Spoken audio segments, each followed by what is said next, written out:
Hi there, and welcome to this SpudSmart webinar on practices for mitigating soil compaction. My name is Carrie Belanger, and I'm the editor of SpudSmart Magazine and SpudSmart.com, and today I'll be acting as your moderator. Although farmers understand soil compaction is an important issue, they are now becoming more serious than ever about its management. Compaction can threaten potato plants in a number of ways. Farmers must often make the decision to enter a field when conditions don't lend themselves well to compaction prevention. However, a holistic approach throughout the year, employing the latest strategies, will ensure the effects of soil compaction are minimized year in and year out.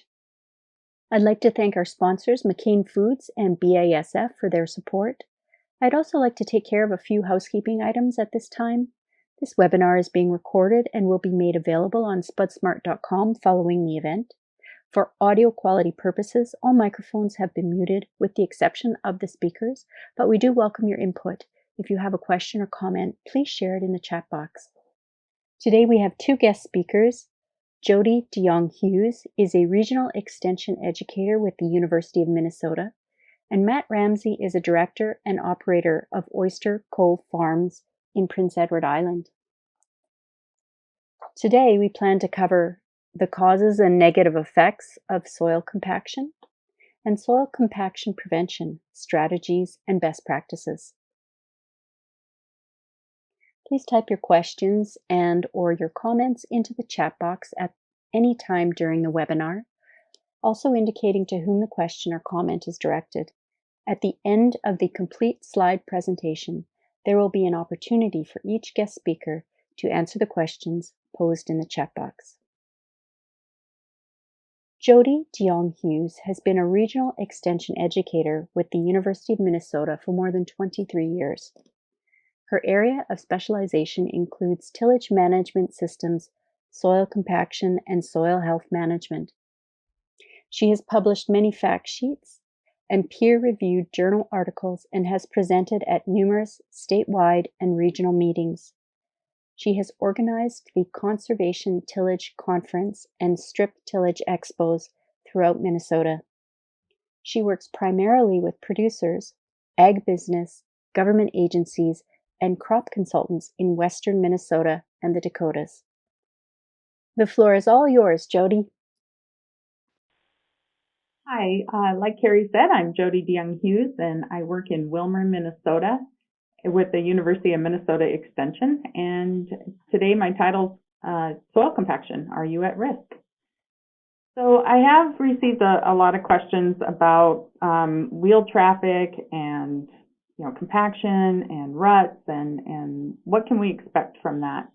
And the other funny thing about farming is that when you go by a field and you can see it's all uneven, especially like with corn, you're like, oh, wow, that's really uneven. We're going to have some problems. And then as corn gets taller and you can't see it from the road, can't see past the second row, then we say, oh, it's all evened out. Looks good. Well, in the next 4 slides, we're looking at field traffic.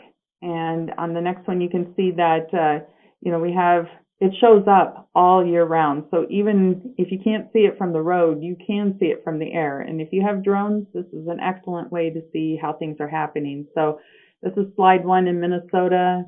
And the next slide here, you can see nutrient deficiencies, and you can see the diagonal wheel tracks as well as the ones going straight across the field. So these operations are showing up for a long term. They're not gone just with tillage or, in the next couple of years. Slide 3, it shows a silage harvest where they're making turns around in the middle of the field.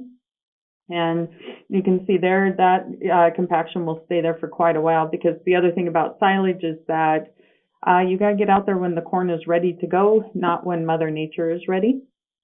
And then on the last one, you can see this is really quite a widespread problem, and these things do affect your field for a very long time, and they're affecting yield. Just because you can't see them from the ground doesn't mean it's not happening. And then on the last slide there, this is one of my favorites, which if I have a favorite photo, that means that poor farmer had a horrible field. But they're showing the tracks here. You can still see the tillage tracks or the combine tracks. Here we cut our soybeans at an angle because it just feeds better into the wheel. So what is compaction? What is it and what's it causing to our soil? And mainly, it's just a reduction of pore spaces. So if you look at this photo here, it's actually from Alabama. And in Minnesota, we're very happy that we don't have these soils here. These are very compacted. You can see the hard pan there underneath the roots. It's about an inch or two thick. In the middle between the rows, you can see wheel traffic. And this is not the type of soil that we have in upper U.S. and even into Canada. So as you go to the next slide, you'll see that there's what compaction is that reduction of pore space. And so the brown is showing soil particles, the blue is water, the white is air. And in an ideal soil situation, you would have about 50% sand, silt, and clay, and 50% pore space. And in that pore space, half of it would be filled with water and half would be filled with air. And that's an ideal growing condition. That's great for microbes, roots, everything, oxygen exchange. And then when you compact the soil, like on the right, what you're doing is you're taking out air. You can't squish out water, so it's air space that you're losing. And that soil will stay wetter longer, and there's a lot of problems that can happen with a soil that's saturated like that. On the next slide, you'll see that in soil structure is our number one defense against soil compaction. It's what I try to help everybody build because it just helps with a lot of problems and woes out in the field. The soil on the left is looking at a well-structured soil, and in full defense here, this is under grass, permanent grass. So this isn't something you would see in our farming systems where we do any tillage, but what it shows is the extreme of what you can have out there, and a good extreme, something that we shoot for, but no, in a tilled system, we're not going to receive this. But you can tell that if it rained on top of the soil, the water would get through it very, very quickly. You have a lot of large pore spaces to help that water get down. You have smaller pore spaces to help hold on to that water for later on in the season. You could tell that it would be harder to move with water or wind for erosion problems. But the soil on the right has been moldboard plowed for quite a few years in a row. This one, you can see the root is having an extreme problem trying to get through the soil. It's following down cracks as best as it can. If you see a root that is flattened and trying to get through cracks, or if it's really bunched up like that, it's really trying to get the reserves ready to try to push it through that soil. You can also tell there's not a lot of smaller root hairs. So they're not exploring that soil as best they could. They're not getting the nutrients and they're not getting the water that they could receive. Again, on a soil like this that's well compacted and has very little soil structure, it would blow very easily in the wind. You have a lot of fine particles and very small pore spaces. It also washes away easily with water. All those aggregates that you see in the soil with the micropores and the large pore spaces, the small pore spaces, those aggregates act like mini columns in the soil that help hold up the weight of equipment. So it's your number one natural defense against compaction. And the more tillage you do, the more these break apart and the more you're set up for compaction. So if you go to symptoms of compaction, what are they? Well, the biggest one is that you're going to get decreased root and plant growth. And there's different types of compaction. The red circle shows where you're having wheel traffic, but there's also surface compaction. That's where, the soil is thick on the top and you have a hard time with seedling emergence. The wheel traffic, you get a lot of compaction underneath that. That I see in soil pits. In every soil pit I go to in the summer, I can always find wheel traffic. And then below that, if you look at the root where it's taking an L to the left, that's where you have a tillage pan or a plow pan, something hard down there that it's trying to get around. And then the deep subsoil compaction, but we don't work with that very often. That's a whole kind of different talk. When you look at this plant, on the left side of the plant is showing unrestricted root growth, and on the right side it's showing where we do have problems. The with the wheel traffic, the hard pans, that type of thing. Something to remember that we do have control of is your pounds per square inch, or what your tires are inflated to. We'll put an intensity onto the soil, and I'll talk about that a little bit more later.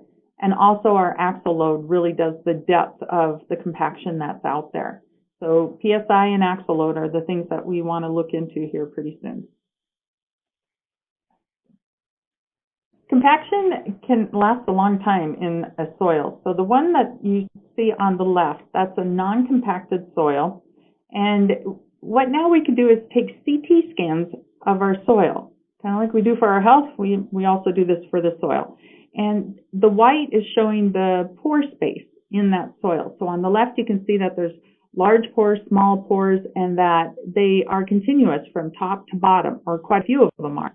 And what that helps with, just think if you poured water onto that one on the left, and it would really get through there very quickly. Whereas on the right, they had heavy equipment on the soil, and this is taken 29 years later. This one is showing how long that soil compaction can last. Now, it depends on your soil. If you see that your soil cracks in the summertime, when it gets really dry and it cracks open, then you have a shrink swell type of clay, and that will help alleviate compaction over time. But it is showing that this can be a real long-term source, and that maybe we're having compaction problems or effects from compaction, and we just don't know it because that's kind of our background of what we're used to. When you have all those small particles, they can wash away very easily with wind and water, and you'll also see where it's compacted, that where the water can't infiltrate, especially if you're on a slope, then it will take the soil hill with it. You can get uneven planting depth and emergence, so especially with potatoes or root crops, you get this problem where your potatoes will emerge at different times, and they can be up to 10 days later from each other, which can really create some problems around harvest time and with hilling. And it really hurts with effective timing of when you go out into the field to do what you need to do. Remember, when you reduce your pore space, you have a lot more water in the soil, and so the soil stays wet and cooler in the spring for longer amounts of time. And this can really cause problems with seedling diseases and root diseases, especially early on in the season. Another thing that can happen is nutrient deficiencies.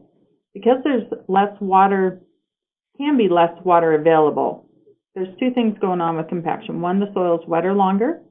But then when it does dry out, it can't take water very quickly. So later on in the season, you can see nutrient problems because your root is not able to extract that water from that compacted soil. So you'll end up with problems, some nitrogen deficiencies, and also with potassium deficiencies. In a saturated soil, what you end up with is nitrogen denitrification. And what that means is that where you have a saturated soil, you have microbes working that are taking the nitrogen form that your plants need and turning it into a gaseous form that can actually go back up to the atmosphere.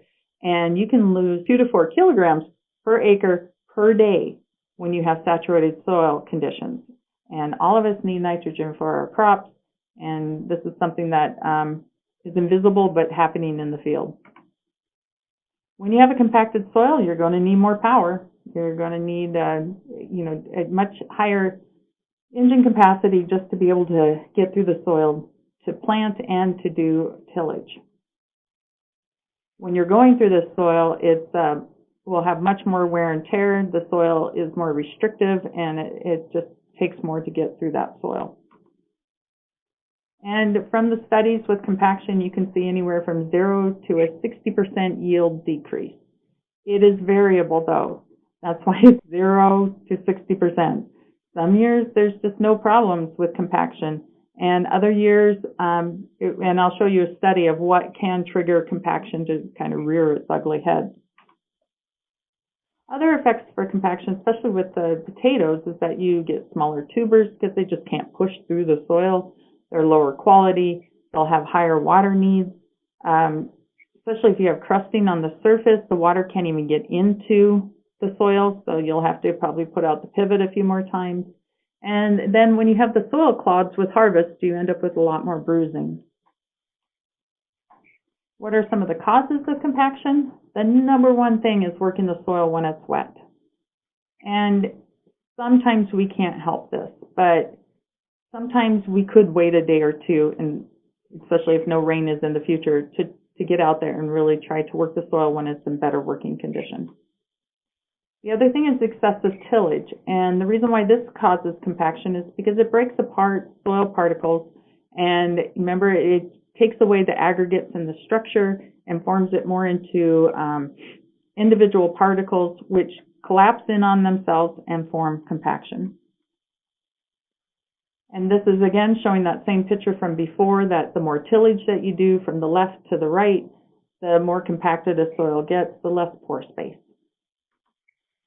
The other thing is minimal crop rotation or carbon input. So residue, manures, green manures, those are all great things to put back to the soil. Root crops and sugar beets and potatoes and silage, sweet peas, sweet corn, all of those really take a toll on our soil. So what we need to do is when we're not in that crop and we're in a different part of the rotation, is really try to take care of the soil during those times to kind of offset what happens when we have to grow these other crops.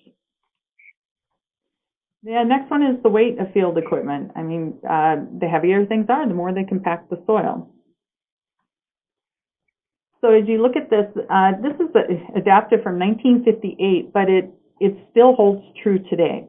And what it shows as the load increases, and this is a cutout of a tire from, and looking into the soil, and that's the depth of the soil down to 2 feet. And you can see that the larger the axle load, the deeper that compaction goes into the soil and the more intense that compaction is. So we want to really look at weights of our equipment. I know we've been going bigger and bigger, but that's not always better. This one is showing that as your axle weights increase, the depth down into the soil that it affects also increases. So if you're at 4 ton an axle, you're about 12 inches, and 16 ton an axle, you're at 24 inches. But this is very dependent on soil moisture. Again, the number one thing is if you're out there when it's wet, you're going to compact deeper and more intensely into the soil. This chart's just showing different equipment that's out there and the weights that they are axle load, and this is U.S. tons. And as you look at, you try to stay below 10 ton an axle load. That keeps the compaction in the top foot or so of the soil, and that way that's something that you can still work on. So this is looking at different ones, and if you notice here, the Class 9 combine at 590 horsepower and a 360 bushel capacity is 20 ton an axle load. And some of our equipment has actually gotten a little lighter because we've gone away from using metal and steel to using plexiglass and things like that. So that has helped a little bit with weights, but then our capacity has gone bigger and it's done the opposite.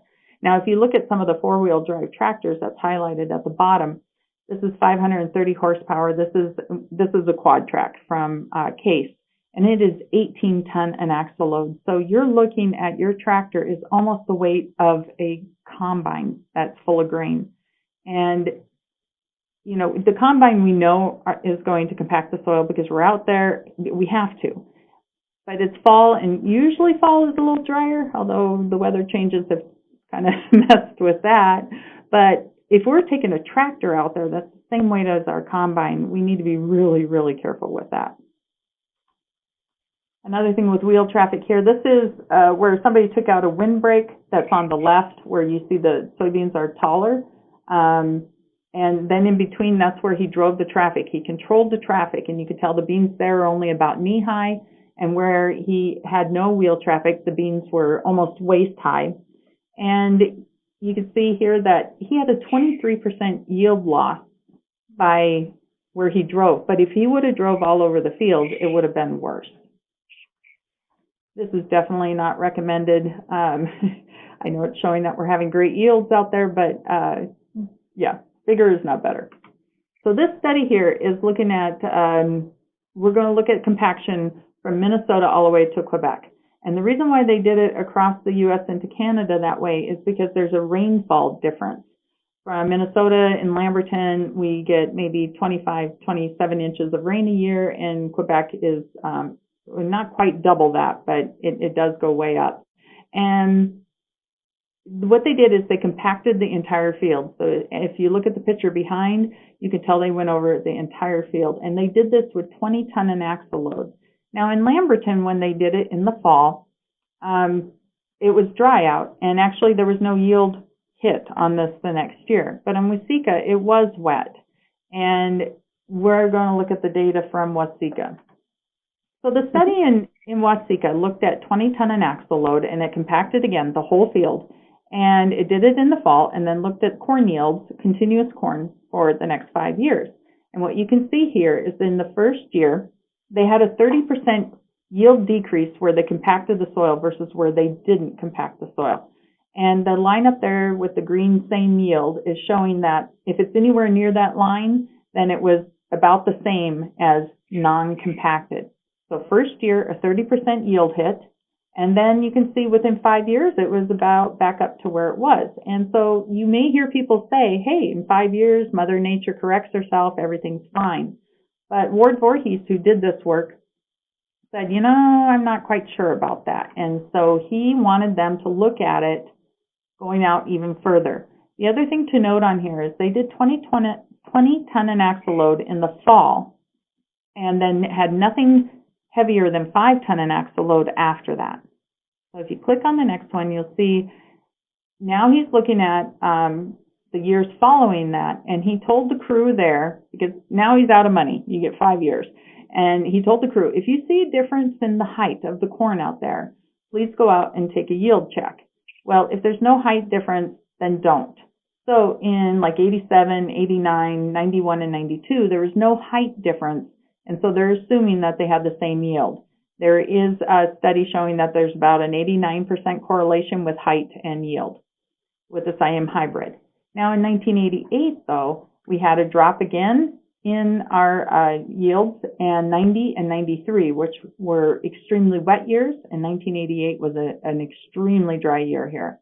And so if everything is going well in the field and timely rains and well-placed fertilizers, you may not see the effect of compaction. But if you have other stressors on that plant, like too wet, too dry, or something else, you will see compaction again. So over these 12 years, remember, he only compacted once, and everything else was very light equipment after that. He saw a 6% yield decrease. So like I said, we may be operating at a lower yield potential just because we're used to it because of the compaction we have out there. The myth is to spread out the compaction, because that way it's not very much all over the place. And really that only helps when you're driving by the road and it makes you feel better because you can't visually see it. And if you look at this diagram, it shows all the different ways that you're on the field. And some people go, oh, I'm not on there that much. This photo here shows that we are on that field a lot more than what we think we are. And the way this one came about is it's continuous corn, and it has a corn rootworm issue. So anywhere that the corn rootworm could survive, which was in the nice soft soil, non-compacted soil, it would chew on the roots, and anywhere that it was compacted, so the headlands or tire tracks, it did not survive and could not establish, and then those roots were not eaten. So when the wind blew, it blew down anywhere where the corn rootworm was, but not in the compacted areas. Now, you may turn this around and say compaction is good, but you might want to think about that a little bit. Most of the time, our compaction happens in the first pass. Almost 80% of the compaction happens the first pass. So really, really try to use that to your advantage. And that's why we come up with controlled traffic farming. And Saskatchewan is leaps and bounds ahead on doing this. The U.S., we're still playing around with it a little bit. There's certain systems that it works better in than others, or easier to implement. But it is something to really think about when you're out there in your fields and you're buying tires and the widths of your implements. That brings me to tire pressure. You want the biggest, largest tire that you can get out there. We had a field day where we have Ken Broadbeck was out there with Firestone. Now he's with Precision Inflation. On the left, he's looking at a properly inflated tire, and on the right, it's overinflated. And if you look at the overinflation, you can tell that it just doesn't have as large a footprint and not as many lugs are on the ground, so it won't be able to have as good of traction either. When you look at the lugs and where they are in the soil, where it was properly inflated, it only went down about 5 centimeters. Where it was overinflated, it went down almost double to 9 centimeters. So just by changing and looking at your tire inflation, properly inflating them can really help out. So how do you remedy compaction? Well, there's naturally and manually. And let's look at naturally first. Like I mentioned earlier, if you have a soil that cracks in the summertime when it gets dry, then that can help it recover. So the picture on the left is showing a knife is stuck into a plow pan. And if you look on the left, there's a darker crack on the side. That's showing it got dry and it will start breaking through it. But you can't tell Mother Nature where to crack. So it takes a while for this to really help take care of compaction. And then the one on the right is a Fargo clay soil, and by Fargo, and this one can crack down to 4 feet, so over 1 meter deep into the soil, and it's really helping doing your deep tillage for you.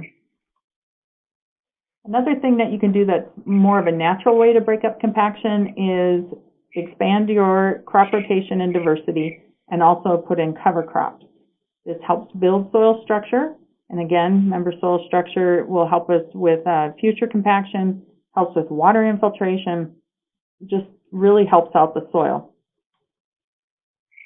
For potatoes, it is really important to have a 3 to 4 year crop rotation.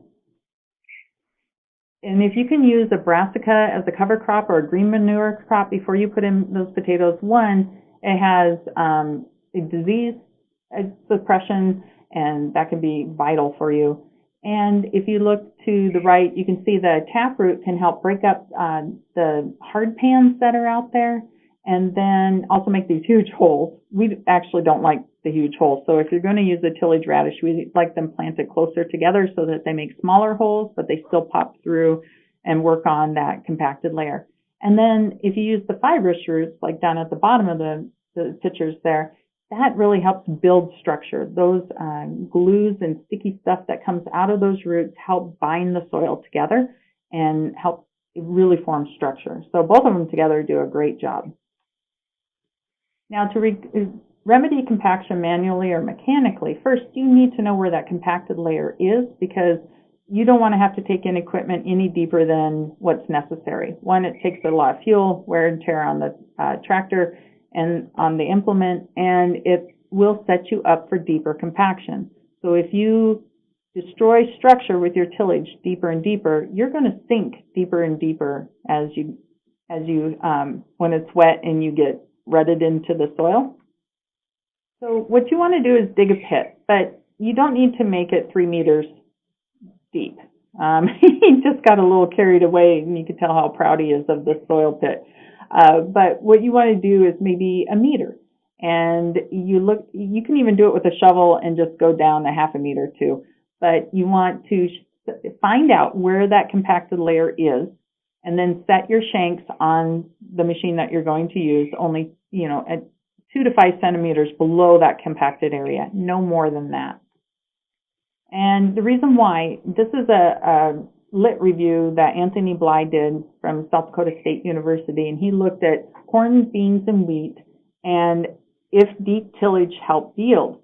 But some would say yes, and some would say no, and it's like, well, how do we figure this out? So what he did is he divided it up into, well, did they even have a restrictive layer? And so you can see here with corn, if you did or did not do deep tillage, and then look over in the last column and you can see, was there a restrictive layer? So if there was no restrictive layer, there was no change in yield. If there was a restrictive layer or compaction, then yes, it did help. And same with soybeans. If there was no restrictive layer, no change in yield. If there was, then yes, it helped. And same with wheat. Exactly. So what this is showing is if you don't have a restrictive layer, don't go doing deep tillage. It doesn't help on yield, and it also destroys more structure deeper into the soil. When you're going to go out there, work the soil when it's wet. This person did not, and well, in his defense, it's really hard to make sure that your whole field is ready to go with deep tillage. So certain low-lying areas are going to probably stay wet. But what this did was just smear the soil. You want to use the most non-invasive straight shank. So either A and maybe C, but not B. B, what's going to happen is you get the soil at the tip, it's going to, and you move through the soil, it's going to move up the parabolic shank there and roll over. And that's a good way to bring your subsoil up to your topsoil, and you don't want to do that. So you either go in there with a straight shank, and again, set it at the depth you really need, not at the depth that it comes from the manufacturer. Now, once you rip this soil, you've decreased the soil structure in there, and if you drive on it, it's going to be easier to sink into it. So what you want to do is use controlled traffic practices after that as best as you can. So to manage your compaction, one, stay off of wet soils as best you can. I totally understand that there's times we just have to be out there. Another thing that I didn't mention too much about, but rotational tillage. So in some years, if you don't have a lot of residue out there, do lighter passive tillage. If you have heavy residue out there and you're not comfortable with it, then you go a little bit deeper and you do the two passes, fall and spring. But anywhere that you can get away with just doing a spring pass or just a light vertical till or strip till, that would be the best for building up the soil. You want to decrease your axle weight. Try to stay under 10 ton an axle load, that's US tons. And reduce your field traffic during a wet harvest. So this is showing, it showed up on yield maps where they drove the trucks throughout the field. I like this photo, it's pretty. Again, if I find pretty photos out of your fields, that means that you're not liking your field very much. You want to properly inflate all your tires. You want to try to get bigger tires out there and more axles. The more you can do that, the less pressure you're putting onto the soil. You want to diversify your crop rotations, and this is really important with root crops because root crops just lend themselves to less residue out there, more tillage, more soil disturbance to get the root out. And so, like I said, try to make up the soil health things during the other years when you're outside of the root crops. So this is your number one defense against soil compaction. You really want to try to build your soil structure as best as you can. So the big thing is that structure is your number one defense. Tillage destroys your structure, and 80% of the compaction happens on the first pass. If you kind of keep these things in mind, along with axle load and PSI, you can help minimize what's going on out there. Now, our root crops are a challenge, and I like potatoes and I like sugar. So, I hope you still keep growing potatoes and sugar beets. But let's try to help the soil during those times. Again, work on soil health during the other rotations. Double up your tillage passes or any passes that you can put together. Put them together and so that you have less passes out on that field. This may be a time that you need to get creative. Reduce your tillage depth and your aggressiveness. So the more shallow you can go, the better. Sometimes with potatoes, maybe you're trying to go deeper than what a potato would even grow. So you don't need to break it up down that far. Just go as far as you need to. If your soil cracks in the summer, it's doing deep tillage for you. Incorporate the cover crops and green manure wherever you can. Some crops lend themselves better to that than others. Check your axle loads and tire pressure. And if you got any questions, you can go to our extension website, or you can find me on Twitter, or you can email me.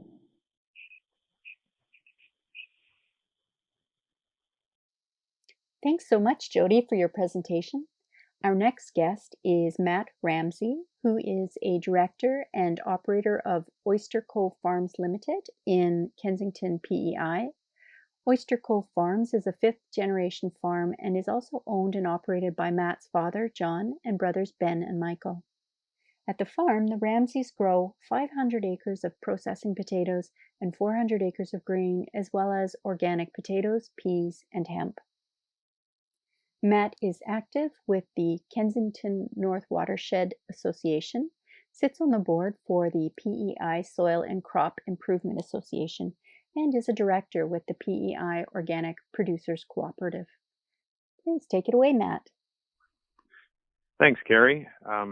I'd like to share what has worked on our farm and what we've learned so far. And we're still early days yet, so it's mostly observation and hunches. But I'll share what we've been through, and feel free to ask any questions that you might have. The big question that we asked ourselves to begin with was, what are the different kinds of compaction? How serious are they given our different soil type? And are there any ways that we can either mitigate or manage that? So really, for PEI conditions, we will have surface crusting as one kind of compaction. We can have tillage layer compaction that occurs from traffic in the more shallow layer of soil. Traffic, maybe even really heavy rains can create some of that as well. The soil will almost sink, especially after it's been tilled. Then we have plow pan compaction, which is a common smearing that I think is seen in many different agro systems. And then a big one for our area is subsoil compaction, and whether or not it's having an effect on productivity in our area. So we've identified that we do have some tillage layer compaction that we think we can manage on our farm, and that's primarily being managed through using GPS tram lines. That's probably been the forefront initiative that we've taken on to try and mitigate compaction that we know inevitably going to happen when you get late wet springs, cold soils, and you're forced to get out there a little bit sooner than you want to be. But when you consider the correlation between planting date and yield, you come to a point where you have to go anyway. So trying to manage that has been something that we've put a lot of work into, and we've just started down that road within the last year. So in addition to the GPS tramline approach we're taking with our potato crop, we've also been doing a little more digging in the springs, and we are noticing that in places we can actually see the imprint of the tillage implement we used in what would probably be the B horizon, or the deeper layer underneath our top 8 to 12 inches that is a lot more clay particle, a lot more compacted to begin with.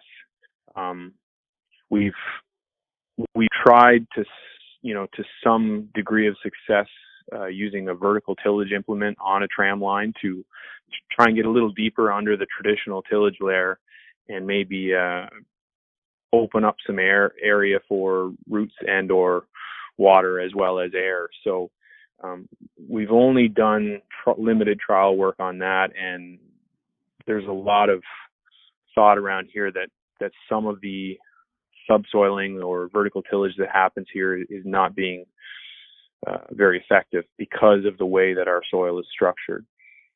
So I've recently spoken with one of our local AAFC scientists, and he was digging up some work from years ago, and what they're finding, or what they had found, was that our B horizon is actually quite forgiving.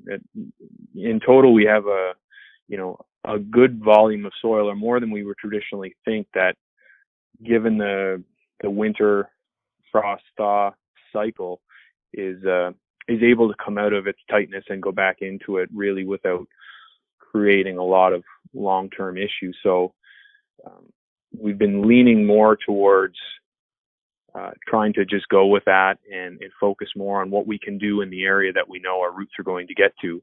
But that being said, it appears as though that depth is deeper than we thought. So there may be some opportunity to use more vertical tillage and focus it right on our rows to open up that B horizon a little more, and hopefully increase the rooting depth, water access, etc. In addition to that, things like surface crusting are often a function of luck and when you tilled or planted and when the rains came, but we do have some shallow tillage equipment on the farm that is useful for small seeded crops to kind of scratch that up and again let some air get through and allow young seedlings to emerge. So I think that's probably the whole of what we've been doing practically speaking, but the other side of that is again still trying to figure out what's pinching us up the most. Is there yield loss due to a particular kind of compaction, and are the practices that we're using producing measurable results? There's a few different methods that have been used here. There's electric penetrometers, which measure pressure at various depths. They're quite expensive, and as a result, they're not very popular on the farm, though they're used quite readily in research projects. Through our local watershed group, we had an initiative where we used a much cheaper tool and had the data calibrated to an electric device so that if a farmer wanted, they could have the local shop manufacture one of these drop hammer penetrometers, go out to the field and collect some data and convert it into the form necessary to calculate what the root penetration would have been.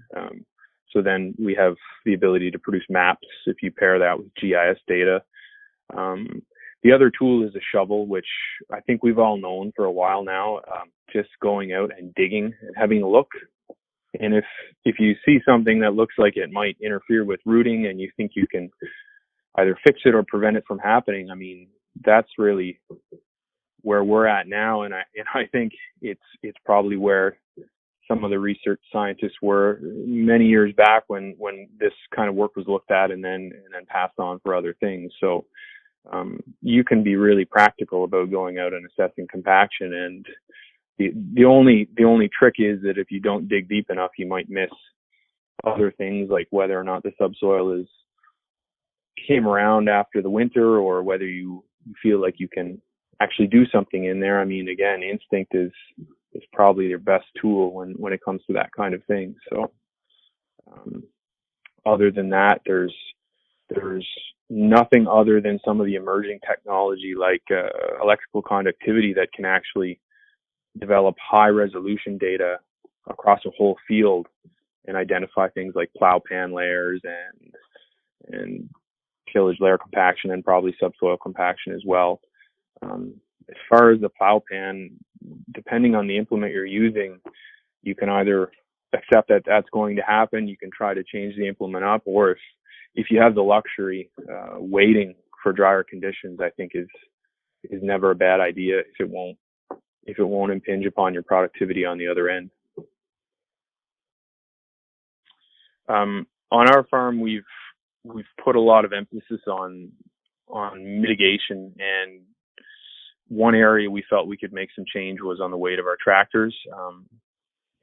It's again, it doesn't come without its negative consequences considering everything's getting bigger, but we had a group here from Quebec a couple of years back, and they had some numbers on per axle loads and where they thought we should be, and we realized that a lot of our smaller tractors were actually well below that threshold, while some of our bigger ones were getting pretty close to it, especially when you get into wet soil and the plasticity properties actually change. So I think it's the heavy tractors in wet soil that we're primarily concerned with. If everything's dry, there's still a lot of weight you can put on the soil, but we've tried to keep our tractors under a certain weight threshold, which would be like a John Deere 7810 series type tractor. So just thinking about weight per axle and what the laws of physics can tell you about what's going to happen when you put those weights on soil. And we've all been in a field when it's wet and watched the tires sink down a few inches. Well, depending on what you're doing next, that can have consequences for what you're going to try to grow there. But what we're learning is it doesn't always mean that there's consequences at the same time. There may be times when you can get away with that, particularly I think when you're on tram lines and you know that you're not going to be putting crops directly on that area. We have tried to rebalance as much as we can, and that's probably something we're just getting started on. But in addition to the weight, the overall weight of tractor, the axle on which the most weight is applied can make a difference as well. So we do have some 3-point hitch equipment that puts considerable amount of weight on the rear axles, and what we're trying to do is either lighten up that rear tillage equipment, go with tow equipment, or figure out how to mount it on the tractor in such a way that we can help keep a little bit more weight on the front of it. Now that can vary with model. There are some tractors that have a different pivot point than the ones we have, but really at this point we're just thinking about how we can take that total weight and best distribute it across the machine, so that if we do hit a bump or we are in a wet spot, we're not packing soil. And there's a lot more we can do on that yet. So it's probably more something we're thinking about and trying to manage. But we also just can't go out and buy the brand new Fendt or buy the setup that we need. We have to make it work with the equipment we have. So it's an ongoing effort, I guess. We have to some degree started to assess tire pressure, though none of our tractors are equipped to change on the fly, which does limit you to some degree, unless you have a compressor in the field or you're not going very far. There's some great online models that we've been using. One is called Tyranimo out of the UK, and it was introduced last winter by a researcher who came here, and it will help you calculate your pressures and where they should be for the field. I think that has a lot of merit, and I think that's getting to the really fine-tuned end of compaction management. We're not there yet as a farm, but we're starting to assess and at least take note of where our tire pressures are at. And in many cases, if you're in a pinch, I think the best you can do is split the difference. If you can get away with a little less pressure for the field, then that's what you do. But most equipment around here is not set up to make those fine scale adjustments on the fly, which when you're behind on hitting a window, it may seem like an easy thing to do, but in many cases you get to the field and you got to be going 5 minutes ago. So it's probably something that will be more prolific the more newer equipment becomes available and commonplace. So in addition to some of our implements and looking at the soil purely physically, we've also utilized a select few key crops, I would say, that we found to be helpful in keeping at least that tillage layer nice and friable and workable. Perennial forages seem to be the best choice out there as far as putting something in the soil that will actually leave it in a notably different state than where it might be by just using annuals or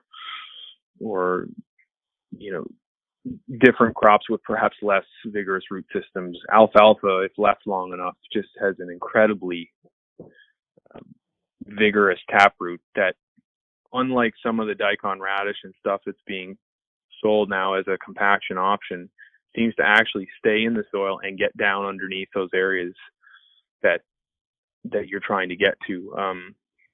We've tried a little bit of the radishes, but what seems to happen is once they hit a certain amount of resistance, they just grow right back out of the soil, and they don't actually get down and get in that zone there that is going to probably most limit your root growth. The area that's probably just below your tillage, but still high enough that it has some productivity value in terms of root system and delivering resources to the crop.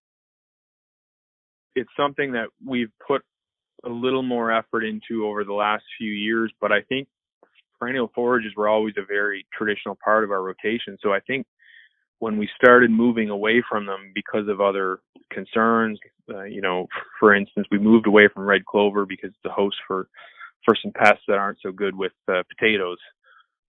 But I think going back and thinking about some of the other things that those perennial forages were doing for our systems is worth some merit, because the key to changing the physical nature of that soil seems to be leaving something to do its thing for an extended period of time. And with perennials, you're talking 2 and 3 years instead of 1 year where you're going to go back in and till. And I think we need to be thinking about the role of tillage in general. In addition to the tillage we're looking at to deal with compaction, we need to look at the tillage that we're utilizing to grow crops as well, because that's also having an effect on the aggregate stability of the soil and how well it's holding up. So, one thing that continues to come up time and time again, in addition to your rotation system, is getting your tillage frequency down. But the two can be used interchangeably, because if you're using perennials, you can leave them a bit longer and you can be mowing them, but you're not actually tilling and introducing a lot of oxygen into the soil. So that whole element of trying to factor in soil physical structure into your system, I think is something we've really probably looked into and felt like it had more merit than some of the other compaction fighters like subsoiling and the like. In addition to soil texture, we have our sand, silt, and clay. The structure and how the organic matter and microorganisms help to bind all that together plays a huge role, I think, in what goes on in the top 15 centimeters or perhaps the top 30 centimeters. When we get heavy wetting events, heavy rain events, especially after we've just tilled, it's those small aggregates and their ability to actually hold together that's going to help determine whether that soil is sealed off for roots or for germinating seedlings, or whether it's able to retain its structure and stay the same. And in many cases, we have some eroded soils on PEI, and you'll notice that a freshly tilled soil will sink almost an inch after a heavy rain event. So when we're, especially in the vein of talking about rotation, managing soil so that we can, know to the best of our ability that we have viable microbial activity and a sufficient amount of organic matter to help that soil retain its structure, particularly under extreme weather events that we're seeing under a changing climate, then to me that's mitigation. That's the starting point.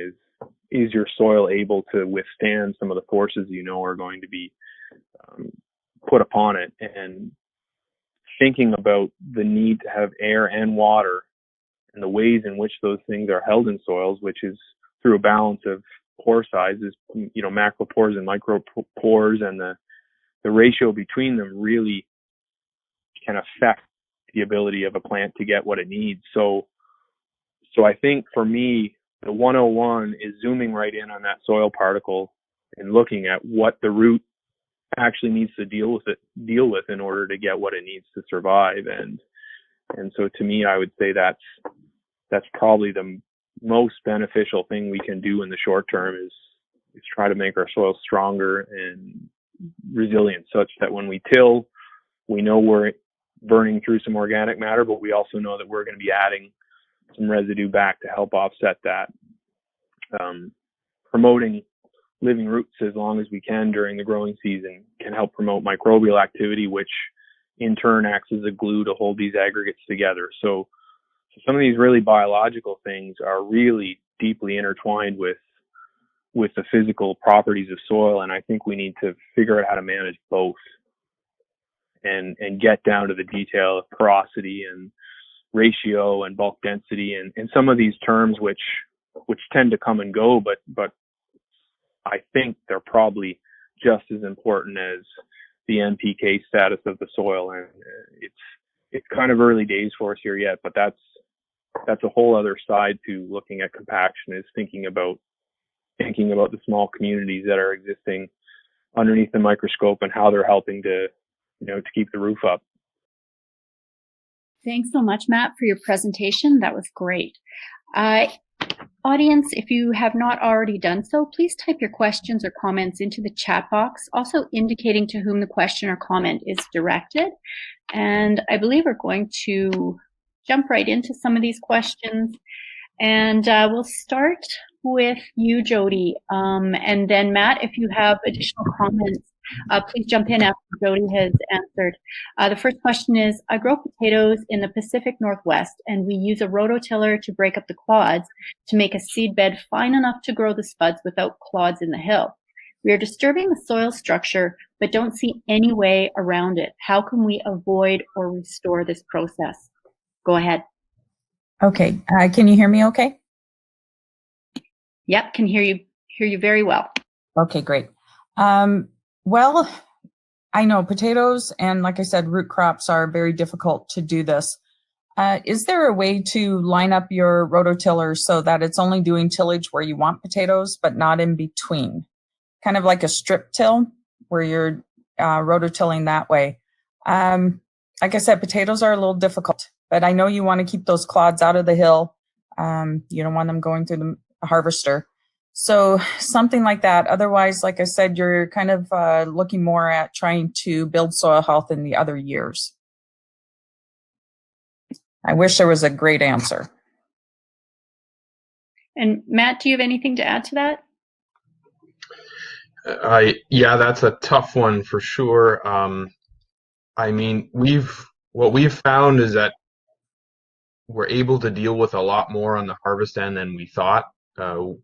We have noticed that since reducing our tillage as much as we can, having that fine sand structure in the spring doesn't always pan out throughout the season for us. So sometimes there's a balance between being able to deal with a little more on the harvest end and trying to maintain that structure out of the gate. And so it's going to vary with soil type, but for us, we found we can get away with more at harvest, and that lets us do minimal tillage to prep the seedbed for potatoes. But again, that's very, highly variable depending on soil. Thanks so much. This next question is addressing Jody's slide presentation. From the root crops are a challenge slide, can you elaborate on the point of doubling up passes, Jody? Well, excuse me, sometimes you can do a weed and feed together or something like that. Like I said, to get creative. Is there a pass out there that could be doubled up with something else that you can go out there and do two things at once? Sometimes, a lot of times, that's not possible. Certain herbicides work better if you don't put them with fertilizers. But if something like that can happen, or if you're irrigating your spuds and you can put things through the irrigator and not go out and put it down, that would be a way to do that too. It's just trying to look at what you're doing and minimize the amount of passes that you're making out there. And like I said, root crops are difficult because we need tillage. We need to, the harvester, goes through all the soil, but you guys are the ones that are doing this every day. So I think you could come up with something. And if there's other people in the audience that have ideas, I would love to hear about them, because we have a lot of potatoes in Minnesota too. Thanks so much. This question, perhaps both of you would like to address. How will you identify compaction issues by using electrical conductivity database? Anyone? Well, that work is just being done here now. They think that they can identify compaction layers using like a dual EM type technology. And basically, they're driving fields ahead of time and generating very high resolution maps, but I don't think they've fine-tuned it enough yet to be able to say for sure that they can accurately paint a picture of where the compaction is in your field. So that's pretty new, which is why I kind of said it as an aside earlier on. It's complex, but it does appear to have some merit in terms of getting maps made for very low labor. Thanks so much, Matt. Do you have anything to add to that, Jody? Well, I was wondering, to get those maps, let's say you could accurately find out where compaction is, what would you do differently? Would you then get tillage equipment that also can go by maps, where you have the variable intensity tillage or variable depth tillage, where you would just go do heavier tillage in those compacted areas? Is that, see, I'm asking my own question, but is that kind of what you would be looking at if you wanted to know where your compaction was? Yeah, any operation, I guess you could do variably might be applicable with a map like that. But for example, Mark Stallam, who's a researcher in the UK, was here last winter, and he computed a metric known as critical cultivation depth using an EC map. So that's what he did. He kind of varied his cultivation depth throughout that field. Again, trying to maximize the productivity of each zone of that field as it varied. And they seemed to be pleased with the response they were getting, because depending on the moisture and the type of soil, whether it's a deposition or a hilltop, it makes sense to think about your tillage strategy, almost in terms of elevation and soil properties like EC. So it's getting quite complex, but that's the general idea, is the map can inform other operations that might be able to vary, tillage depth, or in some cases even seeding density and things like that. If you feel your soil can't support a certain amount of growth, then you may hold back seed rate or something in that area. Does that answer the question, Jody? Yes, it's just our tillage equipment is just starting to catch up to that. So, but that will be interesting to see where that goes. Excellent. Thank you both so much. We have another question here. How do you mitigate soil compaction issues in a no-till situation? Whoever would like to start with that one, please go ahead. Are you doing no-till potatoes? Because if so, I'd love to hear about it. Compaction with no-till, in the beginning years of no-till, you could still, compaction could be quite prominent. What I would do if it's wheel traffic compaction, okay, two things. One, if it's a tillage pan, like Matt said, identify what you have. If it's a tillage pan, I would go through there with a straight shank with the subsoiler and get it out of there before you even started no-till. And I would also try to do controlled traffic as best you can after that. And then if it's wheel traffic, we've had a really, really wet year here. And what the farmers are doing, the ones that are no-till or have built up their soil structure with really reduced till, they do have some ruts out there, but they're only tilling in the ruts. They're not going across full field, and they'll take a hit in that area to build soil structure again. But you gotta get it back into shape. If you put in tile lines and then you go no-till, smooth it out before you go to no-till, because every bump is going to be out there and you'll feel it in the tractor every time you go over it. So I'm a big believer in getting everything straightened out first, then starting no-till, and then, again, trying to get out there a few days after when the soil really is fit to go. And that is difficult. Thank you. We have a question here. Are you suggesting to put the potato rows always at the same place by GPS when back into potato rotation? Matt, do you do that? Well, last year was the first year we actually switched to a tramline system. So you can permanently put your rows in one place, or you can just ensure that when you're in your potato year, your primary tillage is following the same line as your planter, so that at least for that period of time you're having a column of soil that's undisturbed.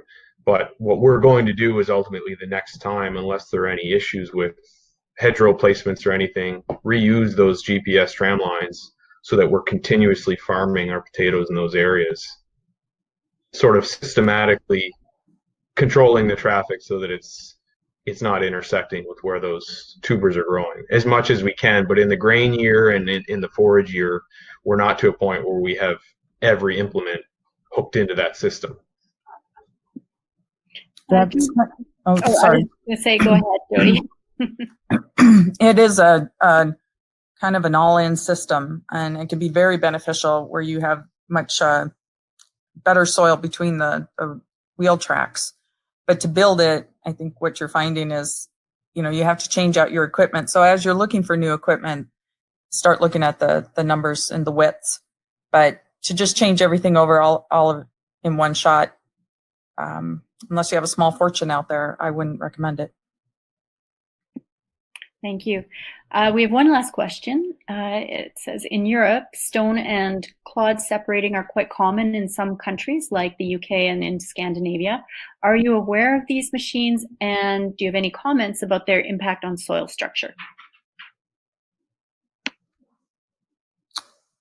I haven't seen them. I'd have to Google them and see what they're writing on, what their PSI is of the machine that's going out there, and how much soil they disturb. But if you have rocks going into your machinery, that's much more costly. So and the more tillage you do, the more those rocks are going to appear too. So it's always a balance. Somebody just called me about a new automated rock picker that you fly a drone, it will tell you where the rocks are, and then it will go out there and pick them out for you. Maybe it would make the most straight lines getting out there and back. Thank you, Jody. Do you have anything to add to that, Matt? I'm a little bit familiar with the destoning processes particularly in the UK. It seems to me that they're similar to harvest equipment and that there's chains going through the soil. If that's what I'm thinking of, then I would expect the effect that would have would be in the top layer where you're introducing a lot of oxygen and perhaps burning through some organic matter. But in terms of wheel tracks, I don't see that it would be any different than a windrower or a harvester or any other implement. Thanks so much, Matt. Well, that appears to be all the time we have today for questions. And I would like to thank our guest speakers for sharing their insights and expertise during this SpudSmart webinar on soil compaction. I'd also like to thank our sponsors today, BASF and McCain Foods, for their support. This webinar will be available on SpudSmart.com if you would like to view it again. And on behalf of the team here at SpudSmart, I'd like to thank you all for participating, and I hope you have a fantastic day.